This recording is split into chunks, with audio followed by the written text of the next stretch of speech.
Class 9। तो आज हम स्टार्ट करेंगे चैप्टर नंबर 4 का टॉपिक 4.3। चैप्टर नंबर 4 है हमारा टर्निंग इफेक्ट ऑफ फोर्सेस।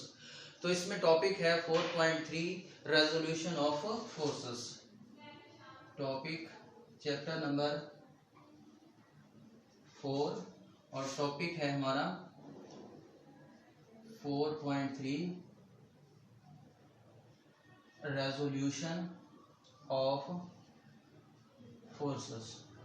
तो स्टूडेंट हमारे पास मुख्तलिफ फोर्सेस हो सकती हैं। अब फोर्सेस को हम उसको कैसे रिजॉल्व कर सकते हैं उसके कंपोनेंट्स में, तो इसी के बारे में हम सीखेंगे कि अगर एक फोर्स दी हुई है तो हम उसको उसके कंपोनेंट में कैसे रिजॉल्व कर सकते हैं, स्प्लिट कर सकते हैं। इसी के बारे में हमने सीखना है।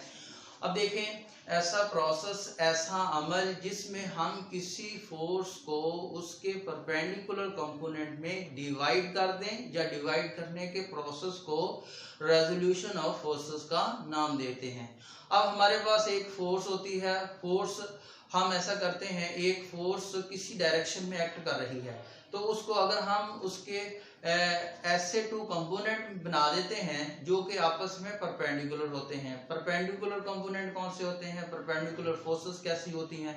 अब वो फोर्सेस जो एक दूसरे के साथ या ऐसे कंपोनेंट्स जो एक दूसरे के साथ 90 का एंगल बनाते हैं, हम ऐसे कंपोनेंट को परपेंडिकुलर कंपोनेंट का नाम देते हैं। तो ऐसे ही है रेजोल्यूशन ऑफ फोर्सेस में, एक फोर्स दी हुई हो और अगर हम उसको ऐसे टू कंपोनेंट में डिवाइड करें जो कि आपस में परपेंडिकुलर हों, तो उसी को हम रेजोल्यूशन ऑफ फोर्सेस का नाम देते हैं। अब मिसाल के तौर पे हमारे पास एक फोर्स है, ये एक्स और वाई हमारे पास प्लेन है, ये ओरिजिन है हमारे पास, ये एक्स एक्सिस है और ये हमारे पास वाई एक्सिस है।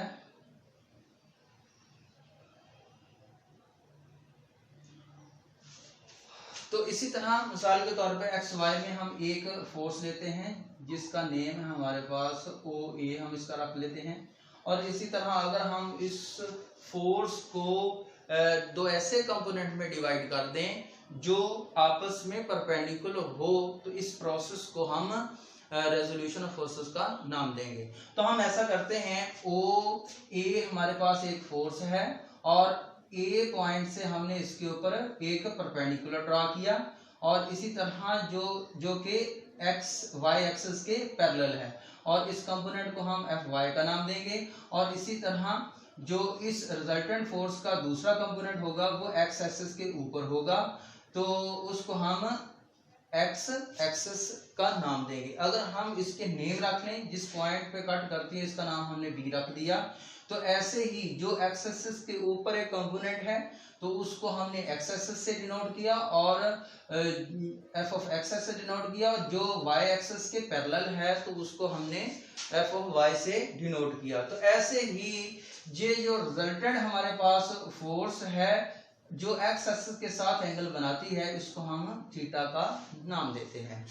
तो अब देखें, ये कंपोनेंट इसके साथ 90 का एंगल बनाता है, तो इसलिए एफ ऑफ वाई और एफ ऑफ एक्स को हम परपेंडिकुलर कंपोनेंट का नाम देंगे। अब हमने हमारे पास फोर्स एफ थी, हमने इसको डिवाइड किया एक्स कंपोनेंट और वाई कंपोनेंट में। अब इस फोर्स को इसके कंपोनेंट में स्प्लिट करने को ही हम रेजोल्यूशन ऑफ फोर्सेस का नाम देते हैं। तो ऐसे ही रिजॉल्व करने के बाद हमारे पास एक ट्राइंगल, राइट ट्राइंगल बनी है जिसका नाम है ओ ए बी। तो हम इसके परपेंडिकुलर कंपोनेंट फाइंड करना चाहते हैं, तो इट मीन हम एफ ऑफ एक्स की वैल्यू भी फाइंड करेंगे और एफ ऑफ वाई की वैल्यू भी फाइंड करेंगे। अब हमारे पास एक ट्राइंगल बन रही है, राइट ट्राइंगल बन रही है, इट मीन एक 90 का एंगल है। तो हम एफ ऑफ एक्स और F of Y component find कर सकते हैं ट्रिग्नोमेट्रिक रेशियो को इस्तेमाल करते हुए। तो सबसे पहले हम ट्रिग्नोमेट्रिक रेशियो के बारे में थोड़ा सा आइडिया ले लेते हैं। मिसाल के तौर पे हमारे पास है जी एक राइट एंगल ट्राइंगल, यानी हमारे पास ओ ए बी ही कह लें, ये 90 का एंगल बना रहा है और ये जो रिजल्टेंट फोर्स F है और ये F ऑफ y है और ये F ऑफ x है और ये इसके साथ थीटा एंगल बनाती है। तो इसमें हम 3 साइड्स हैं, एक को हम इसके मुख्तलिफ नेम हम रखेंगे। अब राइट एंगल ट्राइंगल में एक 90 का एंगल होता है और ऐसे ही और एक एंगल को उसने रिप्रेजेंट किया होता है किसी भी लेटर से, जिसको हम इस थीटा का नाम देते हैं, थीटा से रिप्रेजेंट किया हुआ है। अब अगर राइट एंगल ट्राइंगल हो, थीटा दिया हुआ हो, तो हम तीनों साइडों के नेम कुछ रख सकते हैं। अब 90 के सामने वाली जो साइड होती है इसको हम हाइपोटेनियस बोलते हैं और ऐसे ही थीटा के सामने वाली साइड को हम परपेंडिकुलर बोलते हैं और ऐसे ही थीटा और 90 के साथ जो कॉमन साइड होती है उसको हम बेस का नाम देते हैं। तो अब किसी भी 2 साइड के दरमियान में जो रेशो होती है उसका एक स्पेसिफिक नेम होता है जिसको हम ट्रिग्नोमेट्रिक रेशो का नाम देते हैं। अब इन ट्रिग्नोमेट्रिक रेशो स्टूडेंट 6 होती हैं, जिसमें साइन, कॉस, टेन और इसी तरह ये 3 ये होती हैं। और इसी तरह अगर हम हर एक का रेसिप्रोकल लें तो हमारे पास 3 और बनती हैं, कोसेकेंट थीटा, सीकेंट थीटा और कॉट थीटा। तो अब हम इन्हीं रेशो को यूज करते हुए f ऑफ x और f ऑफ y कंपोनेंट को फाइंड करेंगे। अब स्टूडेंट याद रखें कि इन रेशियोज को हम कैसे याद कर सकते हैं। एक सेंटेंस की मदद से हम इसको अपने जहन में बिठा सकते हैं, याद कर सकते हैं। याद करने के लिए एक सेंटेंस बना हुआ है, अब उसको पहले डिस्कस कर लेते हैं। अब एक सेंटेंस है, सम पीपल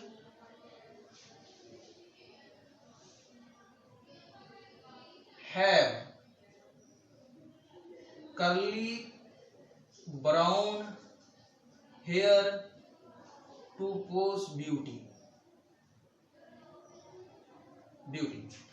आज स्टूडेंट देखें, अगर मैंने 3 लेटर को लिखा है। अब फर्स्ट लेटर से एक ट्रिग्नोमेट्रिक रेशो बनेगी, सेकंड में से एक रेशो बनेगी और इसी तरह थर्ड में से भी 3 को मिलाएंगे तो एक ट्रिग्नोमेट्रिक रेशो बनेगी। अब इनका रेसिप्रोकल लें तो नेक्स्ट 3 भी बनेगी, जो कि मैंने पहले लिखा था। इसमें कोसेकेंट थीटा होता है और सेकेंट थीटा होता है और इसके बाद कॉट थीटा होता है।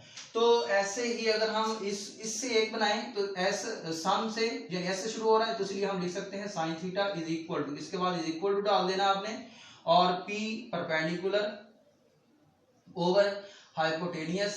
और ऐसे ही अगर इससे बनाएं तो ये कर्ली से कॉस बन जाता है, कॉस थीटा हम लिख सकते हैं और इसके बाद बेस ओवर हाइपोटेनियस। और ऐसे ही अगर हम इधर से इससे बनाएं तो t से यानी टेन बनता है, तो आप लिख सकते हैं tan theta is equal to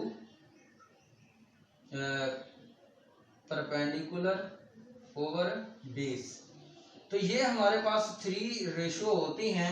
अगर हम इसका रेसिप्रोकल करें, reciprocal mean hypotenuse over perpendicular करें, तो ये हमारे पास क्या बन जाता है, कोसेकेंट बनेगा।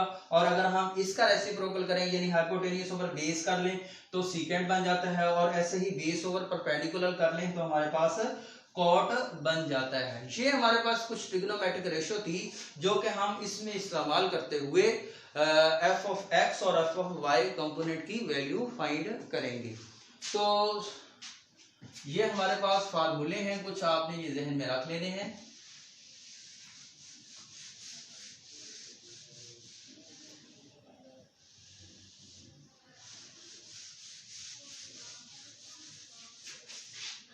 तो स्टूडेंट अगर हम इसमें इसके नेम रखना चाहें तो 90 के सामने वाली साइड को हम हाइपोटेनियस बोलेंगे, थीटा के सामने वाली साइड को परपेंडिकुलर बोलेंगे और कॉमन साइड को हम बेस बोलेंगे।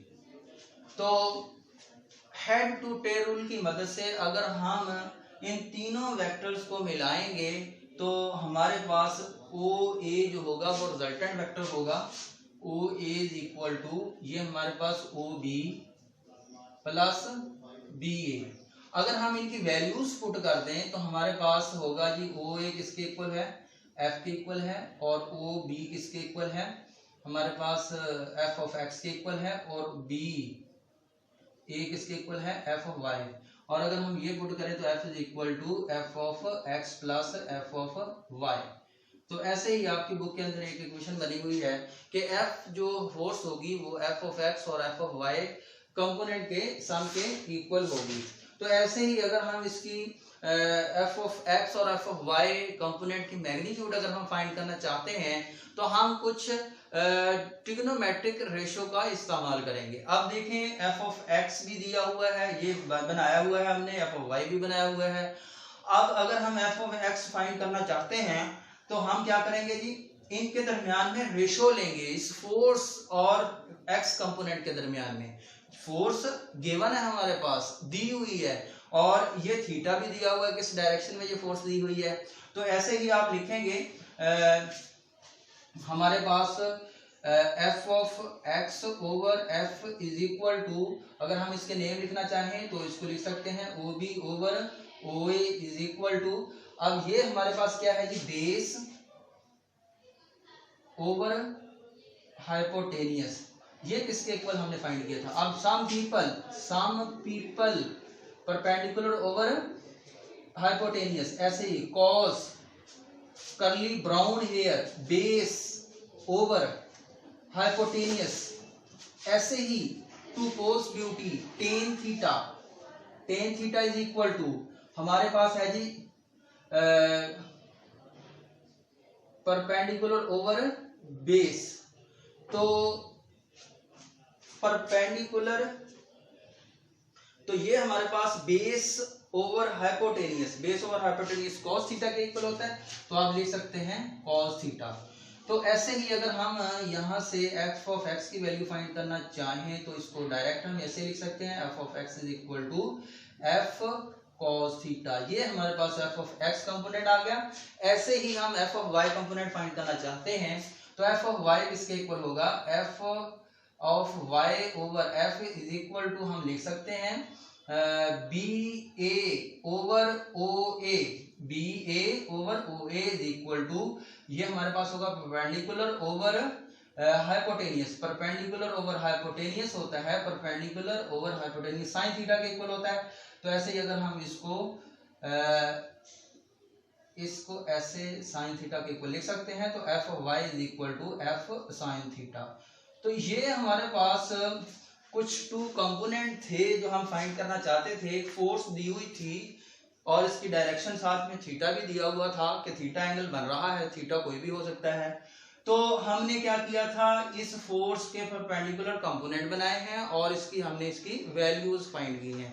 तो अब हम आते हैं बुक की तरफ, और बुक के ऊपर ये सारा ऐसे ही नेम लिखते हुए दोनों कंपोनेंट को फाइंड किया हुआ है। पढ़ लेते हैं कि रेजोल्यूशन ऑफ फोर्सेस क्या है। तो स्टूडेंट पेज नंबर है 88, 4.3 टॉपिक है resolution of forces. The process of splitting up vectors into their component force is called resolution of forces। यानी किसी ऐसा प्रोसेस जो कि वेक्टर को स्प्लिट अप करता है इनटू देयर कंपोनेंट, उनके कंपोनेंट में, हम उसको रेजोल्यूशन ऑफ फोर्सेस कहते हैं। If the force is formed from two mutually perpendicular component then such component are called its perpendicular component. अगर कोई फोर्स परपेंडिकुलर कंपोनेंट से बन रही है तो ऐसे कंपोनेंट को परपेंडिकुलर कंपोनेंट का नाम देते हैं।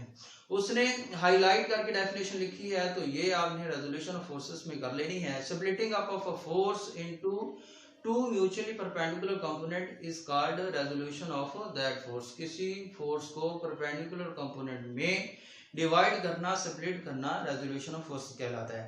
अब इसकी एक्सप्लेनेशन में आपने लिखना है, कंसीडर अ फोर्स एफ, फर्ज किया एक फोर्स एफ है, represented by line OA line से हमने रिप्रेजेंट किया है, making an angle theta with x axis, जो कि एक्स एक्सिस का थीटा एंगल बना रही है। एज शोन इन फिगर 4.7, इसने 4.7 इस फिगर का नाम दिया हुआ है। Draw a perpendicular AB on x axis from A, आपने A से AB एक हमारे पास परपेंडिकुलर ड्रा करना है एक्स एक्सिस के ऊपर। According to head to tail rule के मुताबिक OA is resultant vector represented by OA and BA। OA क्या है, हमारे पास रिजल्टेंट वेक्टर है जो कि जिसके परपेंडिकुलर कंपोनेंट्स क्या हैं, OB और BA। तो ऐसे ही हम इसको हेड टू टेल रूल के मुताबिक लिख सकते हैं कि OA is equal to OB plus BA। The component OB and BA are perpendicular to each other। ये OB और BA क्या हैं, एक दूसरे के ऊपर परपेंडिकुलर हैं। They are called perpendicular of OA represented by force F। तो हम इन दोनों को इस फोर्स के परपेंडिकुलर कंपोनेंट कहेंगे।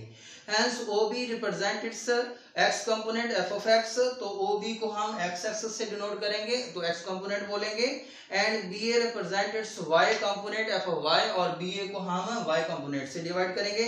Therefore equation 4.1 can be express as, तो हम इसका नाम उसने 4.1 इक्वेशन रखा हुआ है, तो 4.1 इक्वेशन को हम अगर ये इनसे रिप्रेजेंट करें तो इसको हम 4.2 इक्वेशन बन जाती है हमारे पास। 4.1 equation f is equal to f of x plus f of y में बन जाती है। The magnitude f of x and f of y of the force f of x and f of y can be found using trigonometric ratio. हम trigonometric ratio को इस्तेमाल करते हुए इनकी वैल्यू फाइंड कर सकते हैं, मैग्नीट्यूड फाइंड कर सकते हैं। In right angle triangle OBA हमारे पास क्या है जी, राइट एंगल ट्राइंगल है, और इसमें हम f of x और f of y फाइंड कर सकते हैं। ऐसे ही स्टूडेंट मैंने लिखा है f of x over f is equal to OB over OA is equal to base over hypotenuse, ये हमारे पास होता है cos के इक्वल होता है। तो ऐसे ही हम इसको लिख सकते हैं f of x over f is equal to cos theta, f of x is equal to, और इस इक्वेशन को नाम उसने दिया 4.3। तो ऐसे ही हम next f of y find करने के लिए लिख सकते हैं। Similarly, f of y over f is equal to BA over OA is equal to sin theta, perpendicular over hypotenuse, perpendicular over hypotenuse हमारे पास होता है sin के इक्वल, तो f of y over f is equal to sin theta और f of y is equal to f sin theta। ये हमारे पास vertical component था, इसका नाम 4.4 इक्वेशन का नाम रखा है हमने। तो यही हमने दोनों equation 4.3 and 4.4 gives the perpendicular component f of x and f of y